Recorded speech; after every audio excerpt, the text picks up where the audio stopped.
that program. 2.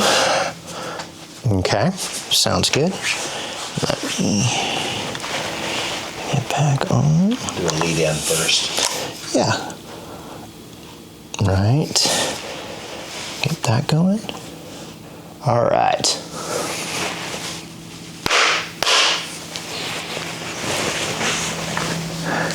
It's really silly. ChatGPT told me to do that so it has a spike to organize together. Nice. And I was like, okay. So with like 3 different cameras all starting different audio sequences at the exact same time, how do you sync them all together? Well, you clap really loudly, nice. And that gives you 1 point to go, then you can cut it out. All right. You want to do lead in or me? You can go for it. Go for it. Hi, I'm Matthew Bullis, Derek's dad, and today's topic is how to go to Europe for 7 to 8 weeks, and how do you schedule that? We typically go to Europe every year for 6-7 weeks, and we do not use a guide service. We do it all ourselves, traveling through Europe using planes, trains, automobiles, buses, pretty economically, in my opinion. And how we do it. So today's topic is Europe on a budget. So anyways, quick background. We've done 6 trips in the last 6 years, and they average for between 30 days, and this last one was 7 weeks. And we have primarily gone to Europe. Well, I shouldn't say it. We've exclusively gone to Europe, and the countries we've traveled to have been France, Switzerland, Austria, Hungary, Croatia, Italy. Those are primarily the countries that we've gone to. And this is how we do it. We basically, how do you set up and how to schedule something for a 7-week trip? Well, you start with where you want to go. And so we have a list of projects or areas that we like to go, and I typically will put them on my phone under maps, and I have found areas over the time period where I want to go, and I will add those to my phone, and I'll pin them. So when I look at my phone, I have various pins all over my phone showing where my wife and I have determined we want to go. And so that's what we do. And then we try to figure out where's the schedule, where do you want to go, what country you want to go to, and what's the destination point. So let's take Italy, for example. Do you want to go northern Italy, southern Italy? Do you want to, where do you want to start and finish? Where you're flying into, and where you're going to exit. So we've typically have flown in many times to Milan, and we primarily use the train network. So we really like the trains in Italy. We like the trains, Eurail trains all over. So we don't like to drive as much. It's pretty crazy to drive, even though I've driven all through Croatia in the past, and I've driven in Italy numerous times, but we would prefer to use the trains. So that's what we do. Once you've designated your spots and which travel from point A to B, then you try to line them up. Do you want to do a concentric loop? Do you want to start in a town, go all the way through and finish? I don't find that good for resources. I like to start in A, work my way down to the end, and then fly out of there. So let's take a typical project where travel. Let's say fly into Milan. We've done this. Fly into Milan. Take the trains over various to Venice, and then work down through the spine of Italy to Florence, and fly out on Rome. We've done that a couple of times, and with that, there's lots of places you can go along the way.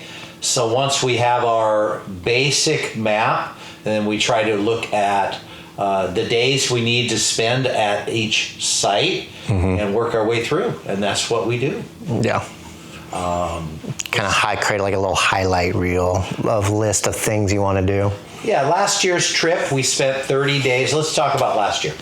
Last year's trip, we did 30 days working our way through Italy, and then we jumped on a 2-week cruise through Greece. So last year's trip, we flew into, we went into Milan, and then from Milan, I used as a base course, and we would take the... Milan is... Northern Italy. Northern, okay. And then we would use Milan to go to the lake districts. One day we went to Lake Maggiore, another day we went to Lake Como, another day we went to, I'm forgetting the name of it, I wish I had my map in front of me. And then we went to the third lake, that's a good thing. And then from there we spent about 4 or 5 days. And 4 or 5 days in Milan, and then we took the train out to Cinque Terre, and we stayed in La Spezia area for 3 or 4 days. And from there, we could take the train down into the 5 lands: Riomaggiore, Manarola, Cornelia. Keep talking. And then from La Spezia, we went back up to Florence. Just checking.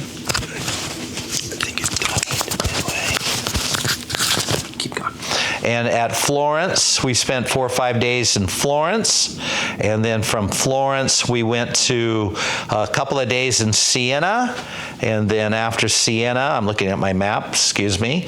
From Siena, we went to Oviedo. Really liked Oviedo, used that as a base station. And then from Oviedo, we ended up with 4 or 5 days back in Rome. It's our second time we were in Rome. So from Milan to Rome was 30 days. And then from after Rome, we took a 2-week cruise through the Greek Isles. So that was pretty easy. So where you want to go and what you want to do if you're using the train, it seems to work for us. So the trains are our primary source of travel, and buses. Oviedo, we use the trains to get to some of the other spots in the area we wanted to go to, and it's easy to get on a bus at most of these sites and work your way around. So that's what we do for travel. Yeah. Hotels. Yeah, Europe's really nice because it's like any train station has like tons of train activity. Like that, if you look at the train activity at that town, there's just busy. Usually a couple pickups within the hour. It's usually, obviously you can't tell where the destination for that train is going to go from that specific destination, but people are going anywhere and everywhere to every single little town. I remember my time in Spain, you would be able to hit every major town in the train network. So if it was like a certain size population, it had a train station you can take it to. Now that always led to like a lot of little itty bitty stops along the way, but yeah, it's really nice. Versus here in California, train doesn't go anywhere. It doesn't. It really doesn't go anywhere. And where do you get your apps? Well, I'm looking at my apps for my travel apps, and in particular, we have Rail Europe. If I'm outside of Italy, if we're in Switzerland, Croatia, we'll do Rail Europe. SBB Mobile we have, and also Trenitalia. Here's the Trenitalia app, and it will, once you log in, it'll show you all your trains, and you can, from there, you can purchase your train tickets while in Italy, and it'll show you the location, the start, stop on the train, when it's going to show up, and all the connection points. So in Italy, we use Trenitalia. In Europe, Austria, everywhere else, I use Rail Europe. And here's my Rail Europe app, and it'll pop up, and you can book rail passes and train passes, accept all cookies. And from there, you have your trains, and from there, we typically get a rail pass if we're in certain parts of Europe, or a Swiss rail pass if that's beneficial for us. You have to look at all that. So we do the rails, and it's helpful. Some parts of Europe, obviously some parts of Italy, are not serviced as much by the train, so you might rent a car, but the cars are expensive. Cars are 5 times more expensive than the train, and most of the places you want to go, you can also, once you get to those Italian spots, you can get access by bus. So the buses are a lot cheaper, and we go from there. So trains and buses. You can buy bus tickets before you get on the bus at the kiosk, or typically you can buy bus tickets from the bus driver. So that's sort of how we go. Make it super convenient. You can do Airbnbs. Airbnbs are great. They give you more space, but I find them they're more expensive if you stay less than 3 days. Our break-even point is about 4 days. If we're there less than 4 days, we typically will stay in a hotel. We like hotels for various reasons. I like a hotel if they have a person at the service desk. If you come in at night, there's somebody that can open the door. They have the keys. The European concierge service is really good because most of them are all like multilingual too. So it's not confusing if you deal with the Airbnb host where there might be a language barrier. I've had that issue before.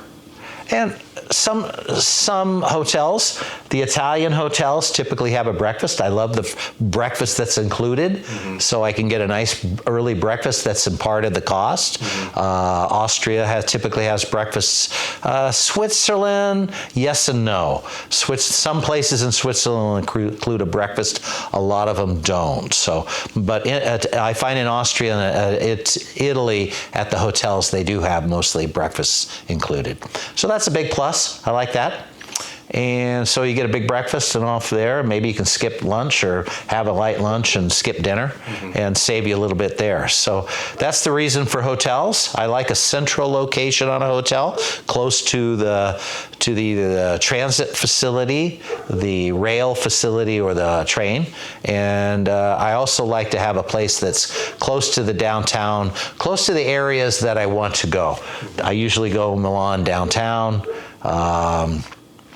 If I go to Venice or Rome, it's downtown, and it just depends how far you are from the train / the metro. Obviously, Rome, you have a metro line. You come in, and then you can come in off the metro line or take a taxi from the airport. Airport from Rome is quite a ways away, so if you're in the airport there, I typically get a taxi service. You can take the bus service to get downtown. Yeah. So that's sort of the game we play. Another little perk of like the concierge services is like, it depends on the culture. Sometimes people don't want to deal with it, but most of the countries I've been in there, the concierge service is nice enough. So you just have someone that you just go in, hey, can you order me a cab? And they'll, oh yeah, sure. Because when you don't know where your location's at, where the nearest cab service is, or if it's a walk and they know people are going to get lost, sometimes it's okay to walk around and get lost. I mean, that's my method too, but sometimes you just want to go to your destination, and so it's nice having someone there, again, 24/7, be like, hey, make that phone call, please. Really appreciate you. And, cost-wise, 6-7 weeks, with we don't scrimp in a lot of things, but 23-25 grand sounds like a normal cost associated with going for 7 weeks. We typically stay in 3-star hotels. I was in Paris, and I think we're at a 3-star. Yeah. About $185,000 a night. I was laughing.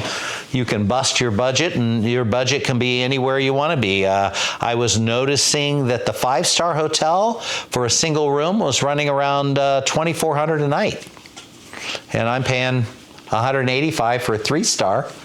But you could go to the 5-star and pay $2,500 for the same thing. So it really depends on the accommodations you're looking for, what you're looking to do.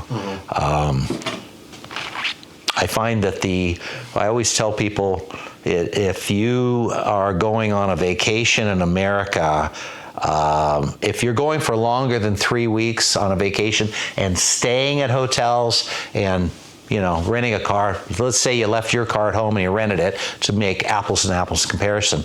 After 3 weeks on vacation in America, it's probably cheaper to fly out to Europe. It's that much cheaper. We find that Europe is cheaper than America in most of the countries. Switzerland's about equivalent. Switzerland's pretty pricey. I have not been to this year. Maybe next year we'll go to Denmark, but if you go to Denmark, it's pretty pricey. Yeah. But definitely Switzerland's about the same as America.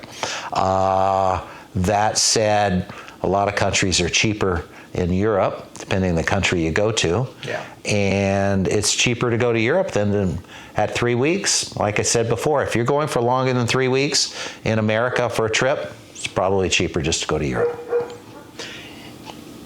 Yeah, because your money goes further. I mean, hotels in America will eat up your money. That rental car or just driving places will eat up your money. Food will eat up your money pretty quick, but typically food's pretty cheap. Travel, like the bus fares, the train tickets, those are all really, really affordable and cheap. The little knickknacks you buy, that all can be like really, really cheap. I've seen a lot of hotels being really, really cheap as well. I think the biggest bill would probably be that plane ticket typically. Yeah, I mean, but then it's like it changes depending on your stay too. You're like, if you're staying longer than a month, your plane ticket's your plane ticket. Correct. And obviously hotels start eating into a big chunk the longer you stay there, but yeah, the plane ticket, depending on what you get, I mean, how you fly, I mean, you can go as low as to Europe from SFO, probably 1,400 right now, and all the way up to 6,000 if you're first class. yeah. So the scale, you can probably 2,500 to 3,000 is probably. We typically go. We go economy. We do upgrades for a leg room, and so I don't know, 2,800 a ticket. Yeah. But you can go as low as 1,300 and as high as I think 6. We don't fly first class, business class. We don't get the luxury of laying flat. So, but I think it was about little comfy little beds. 2,800, 3,000 round trip from SFO to Europe in particular and back. It depends. So it's a big expense, but the longer you go, it breaks it out. So. Food, you can get cheap if you have a continental breakfast in the morning that's included in your packet, and if you pack a lunch make a picnic for lunch, or go to some of the cheaper accommodations. There are cheaper accommodations. So you don't have to hit a restaurant every meal. Yeah. I guess that's what I'm saying. Yeah. I remember in Spain, it's popular. It's the tapas. Tapas. Tapas is a really popular staple of Spain. €1 euro, one little coin, and get you like a little plate. Now it's just like a little appetizer. I mean, when you can measure it to American appetizer, a tapas is like a couple little bites of food. But when you're just sitting there relaxing, having a conversation with your family or your friends, and that's how they do it in these plazas. They get a little bit of coffee, they hang out for a couple hours, and then just get a little nibble foods. It's really cheap, like a couple bucks. Get themselves a coffee and hang out in the morning in a nice little. There's the Spanish chapel behind, and you get the sea air coming through the town. It's a horrible experience. Having cheap food, nice relaxing environment, nice and quiet. Yeah, and I haven't been to Spain, so I haven't been to the tapas bars. Yeah, but Italy's gonna have like that same vibe going. They don't have the tapas, but that's something that's inclined towards Spain. But yeah, they have little menu items, and you can sip a glass of wine and order little hors d'oeuvres as you go, and it's pretty cheap. But I don't find, well, it just depends on where you go. Once again, depends on what you go. I find it more expensive to go to America to dinner than I can in a lot of Italian restaurants. I believe it or not, I have a great Italian restaurant. I go to Paris. I've been to Paris 2, 3 times. We keep going to the same Italian restaurant. My best Italian restaurant I found is in Paris. But I can get out of there 2 meals, a drink each, an hors d'oeuvre, and a little limoncello, and maybe 50 euros out the door, 55 for two. Depending on what it is. Yeah. Prices change, but it's hard for me to go out anywhere in America for $50 now. Yeah, euros about wine. Euros are more dinner, expensive you can't compare it. Euros are 10% more typically than 55 euros is equivalent to maybe $70 American US dollar because of the interest. So maybe $70 for a dinner. So it depends. You can go cheap. You can eat street food depending on where you want. You can share a meal. You don't have to have the big meal. You can share little bits in them. So we do enjoy it. I do a lot of landscape photography, so I like to take pictures of very picturesque things. And so off we go. Italy's got a lot of picturesque antiquities that we enjoy. The lake districts are wonderful. We particularly love Switzerland and the Jungfrau district. So a lot of pretty, and so that's what we go for. We go for the very interesting, pretty locations. Mom loves my tagline. What's your tagline? Oh, when she's watching her Switzerland YouTube clips and stuff, and it's just always the panoramic of the mountains and like the little cottage village, and the person comes out with their coffee on the balcony, and it's just straight up mountains and ice and rocks and crags, and people out in their hiking parkas and climbing these green hills in the summer and a little snowy, enjoying the winter air and stuff like that. And I'm always like, it looks hideous. Why would you ever want to go there? That's hideous. A running joke. So we talked about last year's trip, which was 6 weeks, mostly Italy and a cruise through the Greek Isles. This year's trip was 7 weeks, and basically we stopped in Paris for 3 days. We like to get off the plane. My back hurts after a while, so we will typically jump off on a key location. I like Paris. This is the second time we were there, so we were there for 3 days, and they have a lot of sites in Paris. It's hard to go to Paris. I think even in a week you can't see all the antiquities. So we like to go to Paris. After 3 days, this time we saw the Notre Dame Cathedral that was open, and other antiquities and art museums. And then we jumped on the plane and we went to Budapest. We stayed 4 days in Budapest, met friends there. Garrick Davis is an old friend of mine that plays guitar there, and so we had dinner with Garrick and his wife, Shoshana. And we spent 4 days in Budapest seeing the sights. Then from there we took the train from Budapest to Vienna, 3 or 4 days in Vienna. Yeah. Then we went through the spine of Austria, and we went through, Sound of Music land, I forget the name of it, and Innsbruck, and also the other town. A couple of days each. Then we rented a car for 4 days, went to the northern Italian district, and went up to Dobbiaccio, stayed 4 days, and went up to some of the great hiking areas, Trecime in particular, and some of those areas around the Trecime area. Took the car back after 4 days, drove to Innsbruck, and then worked our way around through. We went to Fusen for a couple of days, and we went to the castle area, Neuschwanz Castle, then worked our way up to the Rhine Falls area. I think it was Strasbourg, a few days Strasbourg, picked my sister Anne up in... Which country? It was in Switzerland. Strasbourg's in Switzerland, and we picked Anne up. She flew into...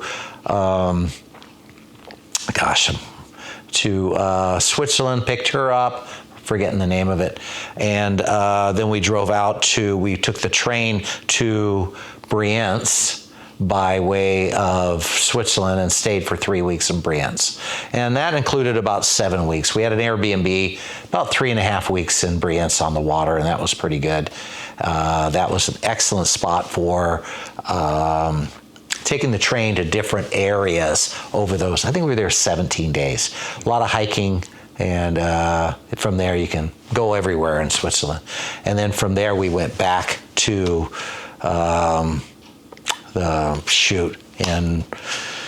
in Switzerland and flew out. I apologize, I'm looking right at it, but I can't name the name of the town. And we flew home. That was it. So now, all the places you've gone to in Switzerland, are they all those little kind of cottage towns, or is there like a big kind of central hub? Kind of thinking like how Paris is for France, or Rome is for Italy. Kind of like a big, like those towns to me are big metropolitan areas, and so there's a lot of cultural history kind of brought in, and there's like you said, there's a lot of area to cover, the new parts of town from like all like, because it's a modern country, and then you have like the old parts of the town where you have those little quaint and pretty little areas.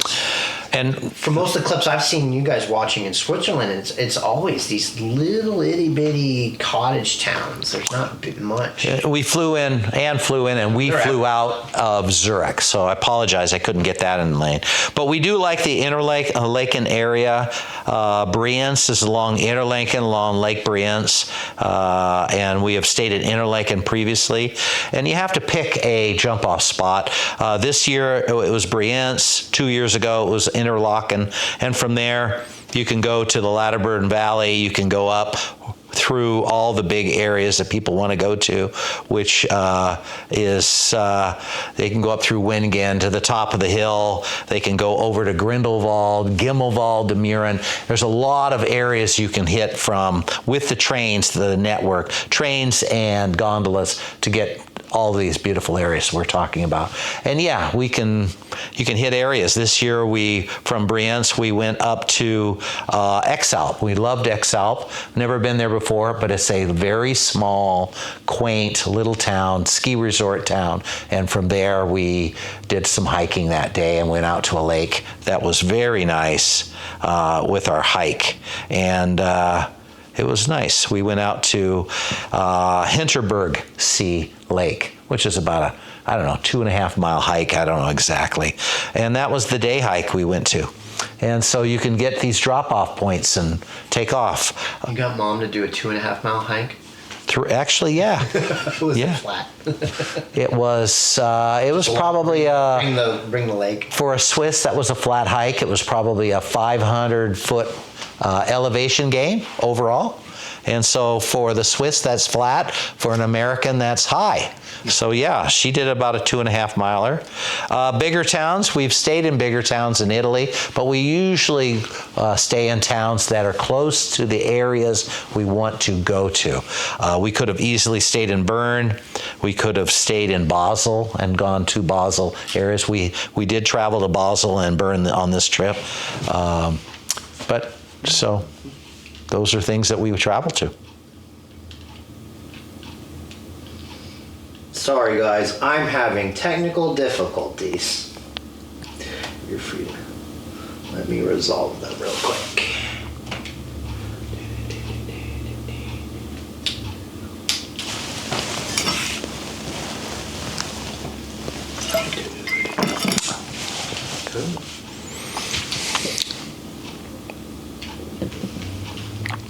We can wrap it up after this. Okay. I just want to get your camera going.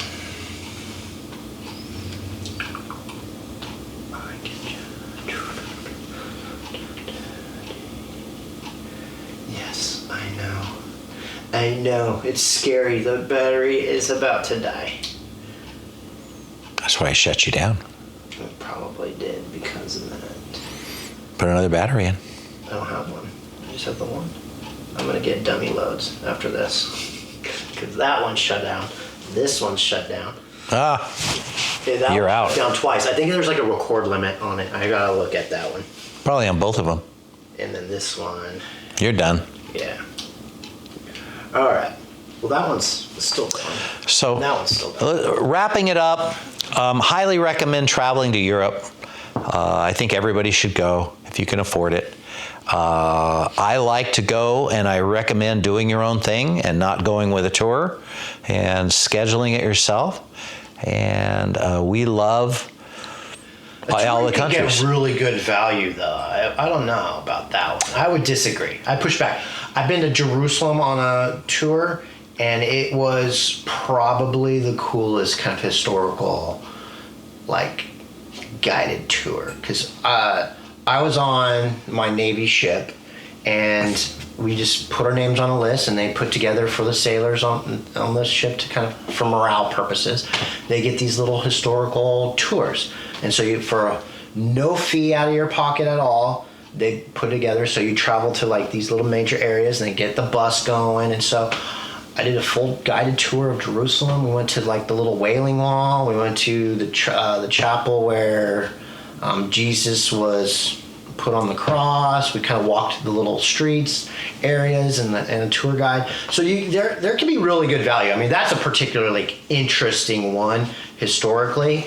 And so if you're not the kind of person to kind of want to do the work of like digging in, and sometimes it's nice to have like the insider knowledge, but like Rome, I don't think you need a tour guide there. There's like, you just walk around Rome and you're going to stumble across the Vatican. It's near impossible to kind of find stuff. You are right. There are value in tour guides. And so everybody has to figure out what their comfort level is. Let's put it that way. It is an expense that can, if you're looking to save money, I would cut that tour guide first and just kind of. They have day tour guides. You can go daily, and you can hire tour guides to show you around if that's what you want. And everybody has to figure out what their comfort level is. Yeah. In particular, for me, our comfort level is we do our own thing, and we don't use the tour guides, and we travel to these spots with myself and the wife. Yeah. And I enjoy certain aspects of that. I am landscape photography centric. Yeah. So I'm trying to avoid crowds. So I like to have the freedom to go when I need to go. And the tour guides are typically during the day. The calendar to keep and they want you to tell you where you're going to go and what you're going to see. Yeah. And that's okay, but I do have a tendency to want to get away from them, and that they like to keep their tour people together so they don't lose anybody. And I'm the errant person that wants to run out and take his own pictures, and they don't like that. Yeah, of course. Yeah. They want to keep everybody together, and so that's the difference. So there are trade-offs. I do my own thing, and I take the pictures, and in particular, I like to get up early in the morning and late in the evening for a sunset shot or a morning shot. And so I do miss some of the historical perspective that they provide, but it gives me more latitude to take pictures off hours, and so that's it. Finishing this up, I would highly recommend looking at doing your own thing and going to Europe. And if you do go, explore looking at taking the trains and getting a Euro pass and going to the sites that you want to go. And the big tourist sites are fantastic, but you had mentioned a lot of these little sites, little towns that have historical perspective also that are worth visiting. So I'd highly recommend going. For those people, my tip for those people more like me, I'm kind of like the wing it traveler when I was all in these towns. So I just picked like a random day, picked a random train, go to a big destination. But then you're like, well, where do you go from there? And so I was like, typically it was like my gut, like, well, let's go find food. And I start kind of combing around the town, trying to figure out where the people are going. But if you're doing that, one little trick for people, if you want to find a nice, cool destination to go, if you're lost, just find a train station, find a bus stop, look at the banner on the billboard. Typically, they'll have a map with little waypoints. and like little images, kind of like you would see at like a mall or something. Hey, or like a flyer. Hey, here's the thing. And so if you go to the little bus stops or the banner, they'll show you the name of something, and then that'll help you get you to your bus destination, your tag. It'll get you like the name of stuff to find if you find yourself in a quaint village and you haven't quite figured out like, well, what's there to do here of interest? Like, oftentimes the town will promote the best, most interesting things. You just gotta look around. And the easiest way to do that, if you're can't figure out where to go in the area, find the bus stop. It'll have some kind of advertising. Nice. Right there. That was one little trick I picked up on. I was like, hey, what is that building? That looks kind of cool. Let's go there. And then you're like, oh, that's over here. It's a block away. Cool. And then you go get lost walking a block. And also the information centers, a fantastic resource. If you're looking to go to what is important in the town, the information tourist office will provide you with a map, and they will provide you with details of how to get there. You're leaving the train station right there. Find the tourist station. I've used them in Chamonix, I've used them in Paris, I've used them all over. And they will highlight what is available and what you can go see. They're trying to promote their town. So highly recommend the tourist office. So anyways, I appreciate you letting me talk about my adventures today. Thank you. No problem. All right, guys. I got nothing else. Thanks for hanging out. Thank you. Bye. Okay.